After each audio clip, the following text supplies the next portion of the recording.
এত বড় একজন নেতার পারিবারিক রাজনৈতিক ব্যাকগ্রাউন্ড আরও বিতর্কিত।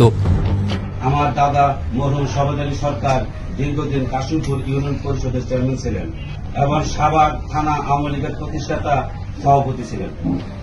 আমার বাবা মরহুম গিয়াসউদ্দিন সরকার এবং বঙ্গবন্ধুর অত্যন্ত ঘনিষ্ঠ লোক ছিলেন। আমার ছোট ভাই জনাব কবির হোসেন সরকার আশুলিয়া থানা আওয়ামী যুবলীগের আহ্বায়ক হিসেবে দায়িত্ব পালন করে আসতেন। শওকত সরকারের ভাই দবির সরকার তার নিজ মুখেই এক সাংবাদিক সম্মেলনে পরিবারের রাজনৈতিক পরিচয় বলছিলেন। সময় বদলেছে, তাই হয়তো এই সময় হলে এভাবে তিনি পরিবারের রাজনৈতিক পরিচয় বলতেন না। অর্থাৎ শওকত সরকারের বাবা গিয়াসউদ্দিন সরকার ছিলেন ইউপি চেয়ারম্যান এবং আওয়ামী লীগ নেতা। দাদা শওকত আলী সরকার ছিলেন কাশিমপুর ইউনিয়ন পরিষদের চেয়ারম্যান এবং সাভার থানা আওয়ামী লীগের প্রতিষ্ঠাতা সভাপতি।